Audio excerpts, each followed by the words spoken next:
As I'm sure you've seen, media outlet Deadspin falsely accusing a 5-year-old Kansas City Chiefs fan of wearing blackface after attending Sunday's game. Now, Deadspin using only the black side of the kid's painted face. The other half of his face was painted red, which of course are the team colors, which of course was the reason he had the coloring on his face. Nevertheless, the title of the one-sided picture implied racism on the kid's part, reading, quote, "The NFL needs to speak out against the Kansas City Chiefs fan in blackface native headdress." For more on all of this, civil rights attorney Leo Terrell. Leo, first of all, the legal aspect to all this, and Clay Travis was on Fox earlier talking about whether he'd sue. Let me just roll that tape and get your reaction. Play it. I think this kid and his parents should sue Deadspin's website for defamation, the writer as well. It's clear they ran with something that wasn't remotely true.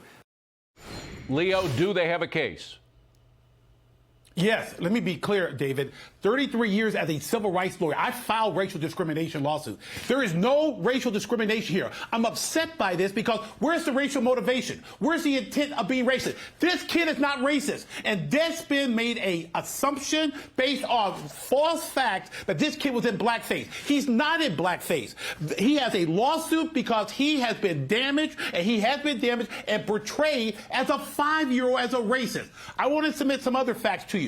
There were Kansas City Chief football players, black players, participating with the Tomahawk Chunk with him. They were supporting him. But yet you had a writer who wanted to play the race card and play progressive left-wing politics. I'm offended by this, and this watered down what is really a race case. This is not a race case, David, at all. Well, you know, I would say it's McCarthyism, but it's worse than McCarthy. I don't think McCarthy ever used his techniques of accusations without any evidence against a 5-year-old, did he? No, but this is the problem. This is the byproduct, David, of the progressive Joe Biden administration. Critical race theory, diversity, inclusion, equity. And you got people on the far left, like Deadspin, like this writer, who can take shots at a 5-year-old and accuse him of being racist? Give me a break. But this is what has happened under the Biden administration. I'm old enough to remember on his inauguration day, he was going to bring everybody together. He has destroyed this country ethnically, racially, based on religion, everything in order for political power and gain. This Deadspin, David, I can assure you, is going to have to belly up some big-time money. This kid wanted to pay for college because they're going to win a lawsuit because they have injected him under a false light as a private citizen. Now, will they just try to point the finger at the writer? The guy, his name is Karen Phillips. He is an infamous race baiter. He's done it many times before. Of course, he never picked a 5-year-old for his race baiting. But will they just say, look, this is all him, it's not us, or are they stuck because they published it? No, they're going to go after Phillips and Deadspin because I think he is like an editor. And let me give Phillips some advice and Deadspin. Apologize right now.